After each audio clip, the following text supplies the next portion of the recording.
Se no inferno os demônios adquirem formas horrendas para atormentar os precitos, no céu empíreo, os anjos tomam figuras lindíssimas para aumentar o gáudio dos bem-aventurados. No fim do mundo, os justos ouvirão harmonias perfeitas, sentirão perfumes celestiais, verão cores inimagináveis, sinais indicadores dos anjos que descerão à terra como um exército em ordem de batalha. São Tomás nos diz que Nosso Senhor, na sua bondade infinita, apesar de condenar os réprobos às penas terríveis do inferno, ainda lhes diminuiu algo. O que eles sofrem não é o que mereciam padecer.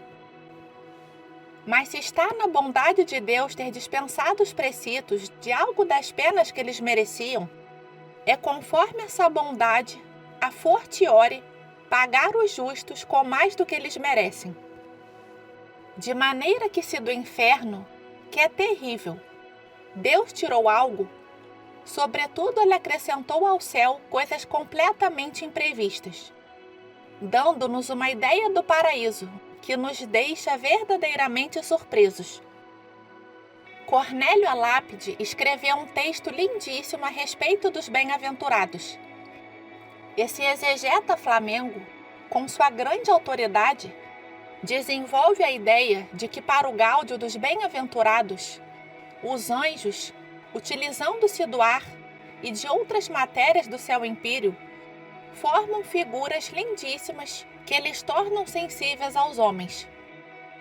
De maneira que eternamente os homens ficam olhando essas figuras que os anjos vão desenvolvendo para cada um, segundo o seu próprio feitio, sua santidade ou sua luz primordial, e se regalam com elas. Isso se dá no céu empíreo, considerado enquanto um lugar material onde estarão os corpos dos bem-aventurados. As razões apresentadas por Cornélio a Lápide para provar isso são elas mesmas tão bonitas, nobres e elevadas que me pareceu oportuno comentá-las.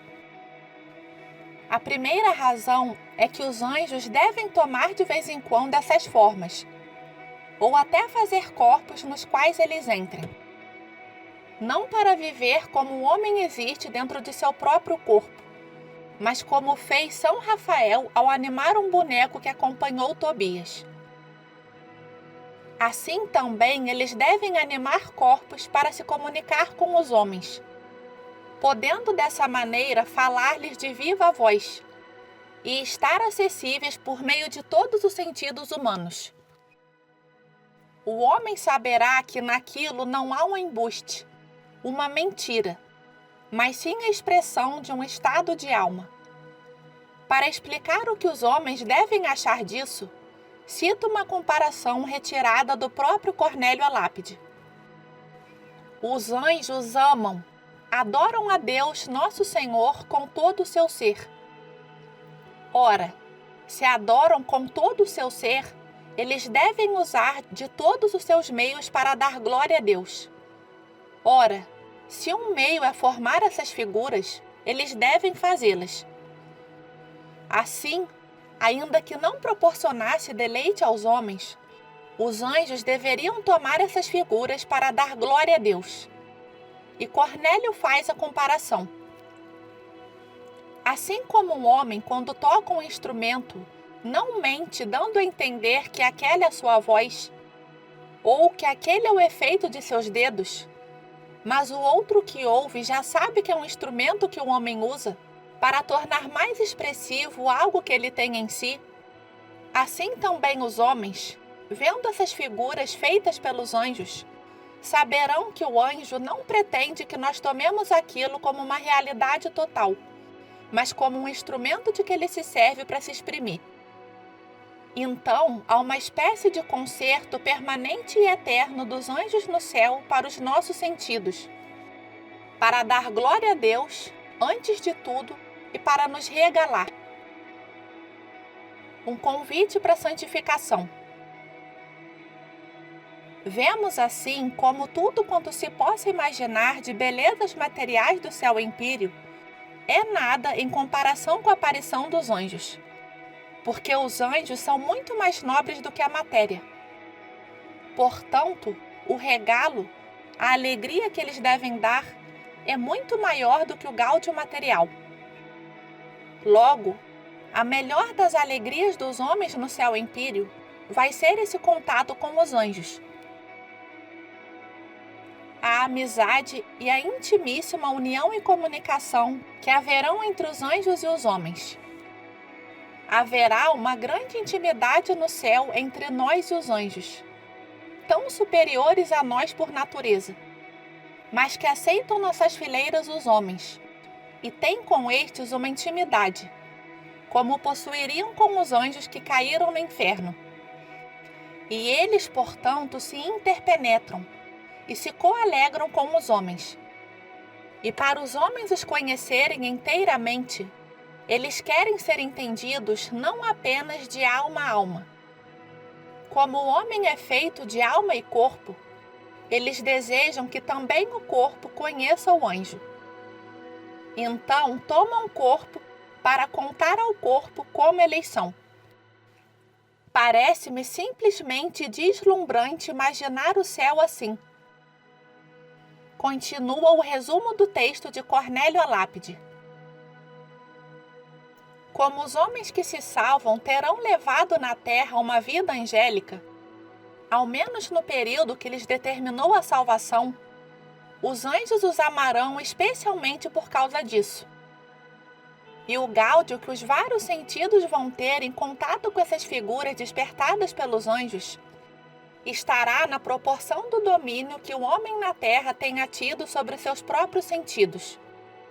De maneira que o homem que dominou muito a sua vista, e não só não olhou para coisas imorais e lúbricas, mas que nunca olhou por mera curiosidade para nada, nunca andou com os olhos tontamente de um lado para o outro, e se fez deles um uso inteiramente racional, virtuoso, o homem contemplará muito melhor os anjos do que veria se ele não tivesse feito o bom uso desse sentido. E assim com os 5 sentidos.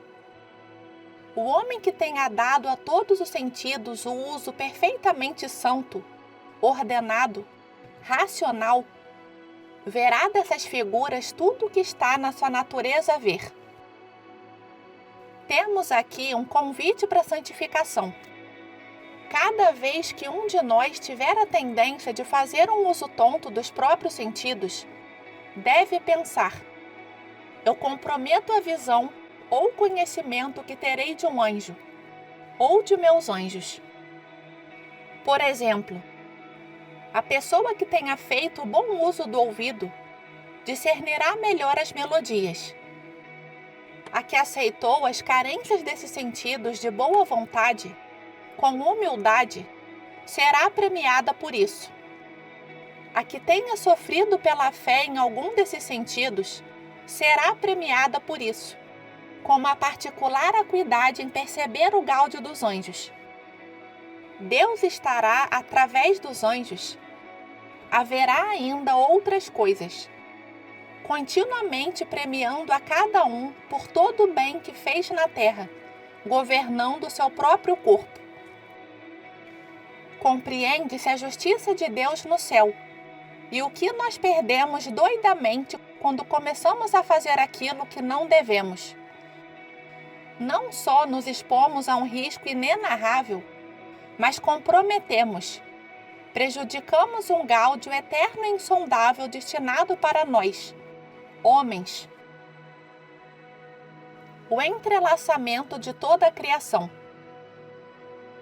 O texto continua e dá outra confirmação baseada na Escritura. O profeta Isaías, no capítulo 6, quando fala dos anjos, diz que viu anjos no céu em forma humana. Se eles, para se fazer ver por Isaías, tomaram forma humana, por que não tomam forma humana para se fazer ver pelos bem-aventurados? Eu acho muito razoável. Cornélio a Lápide apresenta essas reflexões como opinião pessoal dele, não como ensino oficial da Igreja, mas considero essa opinião atraentíssima e muito convincente. Ele diz também que São João no Apocalipse fala várias vezes dos anjos e que sempre os viu em forma humana. Os anjos tomaram figuras de homens para se fazerem ver por São João. Logo, tomarão figuras de homens para serem vistos pelos bem-aventurados. É o entrelaçamento de toda a criação. A Igreja gloriosa no céu e a Igreja militante na terra que entram em contato, em convívio indizível, insensível, mas quão real a propósito da obra escrita por Cornélio à lápide. Quais serão as delícias que ele no momento sente por ter sido o autor dessa grande obra? Vemos assim como as boas ações se refletem na eternidade celeste, e as más terão suas consequências no inferno. Não percamos de vista como Deus é infinitamente sério. Tudo é sério, grave e produz consequências terríveis ou admiráveis. Cornélio à lápide menciona vários autores, teólogos célebres. Um deles é um santo canonizado, especialmente ao alcance de nossa admiração e de nossa veneração. Santo Anselmo, de quem ele cita um argumento para mim inesperado. Santo Anselmo diz que os anjos terão corpo no céu para se fazerem temer pelos demônios e pelos ímpios. Compreende-se por que, se no inferno os seres infernais estarão continuamente tomando figuras horrendas para atormentar os réprobos, não é admissível que no céu os anjos não façam isso ainda muito mais perfeitamente para premiar os bons. Eles podem complementarmente afligir os ímpios pela manifestação de seu esplendor. Ao tratar a respeito desses ímpios, Santo Anselmo fala da ressurreição dos mortos. Então, no vale de Josafá, onde todos os ressurretos deverão se reunir para esperar o juízo final, os anjos também deverão tomar corpo nessa ocasião, e ali meterão pânico nos ímpios, assim como causarão alegria aos justos. De repente, desaparece da terra o caos e o horror. Poder-se-ia imaginar o fim do mundo assim, um dia comum, como foi hoje e deverá ser amanhã. De repente, devido a uma explosão atômica, todo mundo morre e ficam só os justos. Estes, pasmos com aquilo, mas ultra aliviados por terem desaparecido da terra o caos e o horror, subitamente ouvem harmonias celestes, sentem perfumes celestiais, veem cores inimagináveis, fixam o firmamento e notam que a própria ordem baixa do céu. Os anjos esplendorosos e radiantes de beleza, de ordem em todo o seu ser e dispostos como um exército em ordem de batalha. Bem se pode imaginar a grandeza desse espetáculo.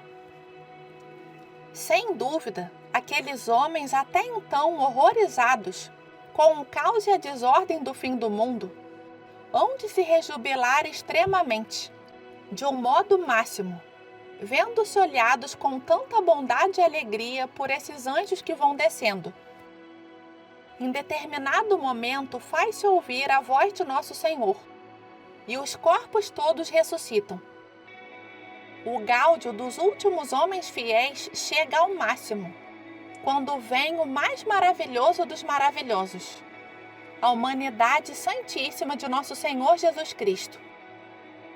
É claro, não há figura que os anjos possam fazer, nem gáudio ou delícia alguma que possa representar o que é Nosso Senhor Jesus Cristo, homem-Deus, em quem resplandece a natureza humana na sua perfeição, ligada hipostaticamente ao Verbo, segunda pessoa da Santíssima Trindade.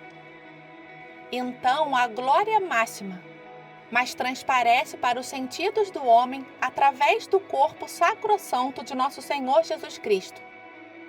Só este gáudio vale mais do que todas as alegrias que os anjos possam proporcionar aos homens no céu. Nós já julgávamos inimaginável o júbilo causado pelos anjos. Entretanto, muito maior é a felicidade proporcionada pela perfeição de nosso Senhor Jesus Cristo, que aparece assim aos homens. Entretanto, diz a teologia: caro Christe, caro Mariae, a carne de Cristo é a carne de Maria. Nós não podemos tecer adequadamente essas considerações sem pensar naquela que, tendo a natureza humana, com um corpo já ressuscitado, está gloriosamente no céu, aonde foi levada pelos anjos. Não é possível que Maria Santíssima não esteja resplandecendo no seu corpo em toda a glória possível. São Luís Grignon de Montfort diz bem que Deus fez para os homens o paraíso terreno, para os anjos o paraíso celeste, onde também nós devemos chegar. Mas para si fez um paraíso, que é Nossa Senhora. Imaginem o que significa contemplar por toda a eternidade o paraíso de Deus, onde Ele pôs essas complacências. O Divino Espírito Santo gerou nosso Senhor Jesus Cristo, que nele esteve presente como num sacrário durante 9 meses. De Maria Santíssima ele nasceu, preservando a sua virgindade. Ela amamentou-o, nutriu-o, carregou-o nos braços e depois o acompanhou toda a vida até o alto do Calvário e o degredo dela na terra, enquanto não chegou o momento de sua morte, para consolidar a Santa Igreja então existente. Compreende-se o que tudo isso foi e quantas glórias devem coincidir em Maria Santíssima. O que corresponde como prêmio a Nossa Senhora por um só cuidado que ela tenha tido com o menino Jesus, um só sorriso, um só desvelo. Ao que isso está em correlação como glória. A quem foi dado ter uma glória de longe comparável a isso? Ela está fora de toda comparação, acima de toda conjectura. Isso se nós tomarmos os gestos dela mais miúdos, cotidianos. Quanto mais as grandes atitudes, nas grandes ocasiões da história. Por exemplo, ao pé da cruz, o mérito dela no momento em que ele disse Consumatum est. E ela aceitou ao mesmo tempo a morte dele e a ofereceu a Nosso Senhor como corredentora do gênero humano. Nós não temos ideia da glória com que isso é premiado no céu. Ora, se não temos medida para nos referir a ela, o que dizer então de Nosso Senhor Jesus Cristo? Seriedade, beleza e glória do juízo final. Por aí temos ideia da sublimidade das coisas celestes e a grandeza da finalidade para a qual o homem é chamado. E por contraste, como ofende a Deus a vulgaridade da vida contemporânea, que ultraje isso traz a divina majestade. Imaginem, por exemplo, um hippie sujo, descabelado, maltrapilho, não por pobreza e infortúnio, o que se respeita, mas porque quer, sentado numa calçada com um olhar e gestos vazios, vendo quem passa e causando horror a todo mundo que não tenha começado a ser conquistado pelo hipismo. Esse homem foi criado, talvez seja batizado, e, portanto, tenha sido recebido na Santa Igreja. Faz parte do corpo místico de Nosso Senhor Jesus Cristo enquanto católico, pois o pecador não deixa de pertencer à Igreja. Ele é chamado a ser um príncipe no céu e a ver, como acabo de dizer, Nossa Senhora, a humanidade santíssima de nosso Senhor Jesus Cristo, mas conspurca tudo isso para se jogar na vilania. Compreendemos que insulto ele faz a Deus, porque foi chamado a uma coisa tão diversa, e entretanto faz assim consigo. Ele tem que dar uma satisfação ao Criador.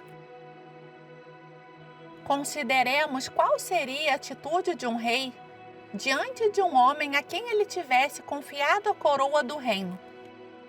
O indivíduo pega a coroa com desrespeito e a conduz como quem leva uma bola.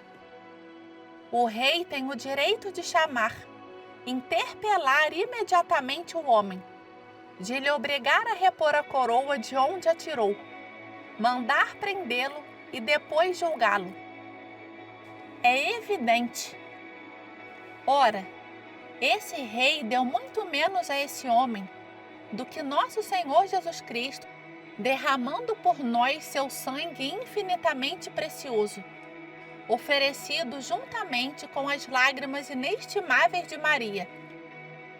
Qual é o valor dessa oferenda? Pois bem, essa oferta teria sido feita inteiramente como foi, ainda que somente pela alma daquele hippie. Portanto, se nosso Senhor deu tudo isso a cada um de nós, não está no direito dele exigir que conduzamos adequadamente esse dom precioso, muito mais do que uma coroa. A alma remida por seu sangue e o batismo que a consagrou? É evidente. Como isso é útil para pensarmos durante nossas dificuldades espirituais e para nos dedicarmos sem reserva à causa da Igreja, que é a causa de Deus e de Nossa Senhora. Sem reservas, porque a pessoa analisa e vê que foi criada para isso, e o modo mais digno de empregar seu tempo, seu corpo, sua alma, é exatamente fazer isso. Hoje não se vêem tantos hippies por aí. Pode-se quase dizer do hipismo que ele não está em nenhum lugar e, ao mesmo tempo, tornou-se presente em toda a parte. Ele sumiu quase inteiramente das vistas, mas penetrou no espírito de quase todo mundo em alguma medida. Mas no tempo em que se viam hippies na rua, quantas vezes, olhando um ou outro, eu pensava: quem sabe se esse pobre miserável foi chamado a pertencer à militância católica? Essas considerações nos ajudam a entender melhor a seriedade, a beleza e a glória do juízo. Os justos impugnarão todos os que pecaram contra eles. Falamos dos anjos de Nossa Senhora. Evidentemente, não está tudo dito, porque isso é posto para imaginar nosso Senhor Jesus Cristo, que chega em grande pompa e majestade. Então, tudo não fica propriamente pequeno, pois ele não diminui nada. Pelo contrário, as coisas vão mostrando magnificências maiores à medida que se aproxima a ocasião para ele vir. No momento em que ele chega, o brilho de todos aumenta ainda mais, mas ele supera tudo infinitamente. Começa o juízo, que para os bons é o início do céu, pois eles já principiaram a ver aquelas figuras nos anjos, e em Nossa Senhora o paraíso de Deus. Na humanidade santíssima de nosso Senhor Jesus Cristo, quando ele aparece, vem o indizível. Os justos começam, um por um, a impugnar todos os que pecaram contra eles. Então, veremos, por exemplo, Santa Joana d'Arc ressurreta inculpar o bispo Cauchon e todos os que pertenceram ao tribunal que a condenou. Incriminar a moleza do rei e de seus próprios companheiros de armas, que não tentaram proezas inimagináveis para salvá-la. Como tudo é sério, como tudo é grande, Como tudo é belo! Peçamos a Nossa Senhora, medianeira universal de todas as graças, necessária por vontade de Deus, que não só nos faça chegar até lá como justos, mas nos dê a alegria de trabalhar efetiva e vitoriosamente para o prenúncio disso, que é o começo do reino de Maria. Santa Teresa dizia a Deus: ainda que não houvesse inferno, eu te temeria. Ainda que não houvesse céu, eu te amaria. Nós devemos afirmar a mesma coisa em relação ao reino de Maria. Ainda que não houvesse castigo para quem não trabalhasse pelo reino de Maria, assim mesmo eu trabalharia. Ainda que não houvesse prêmio para quem trabalhasse pelo reino de Maria, assim mesmo eu trabalharia. Contudo, é bom meditar sobre o castigo e o prêmio, para assim trabalharmos ao máximo pelo reino de Maria na terra, para que venha a era bendita do domínio dela, e depois o acontecimento bendito do juízo final e dos anjos como um exército em ordem de batalha. Espero firmemente podermos juntos no céu, quem sabe se próximos a Cornélio a lápide, vermos figuras magníficas e dizermos a ele: muito obrigado por nos ter dado já na terra uma noção disso. Plínio Correia de Oliveira, extraído de conferência de 14 de janeiro de 1981. Revista Doutor Plínio 232, julho de 2017.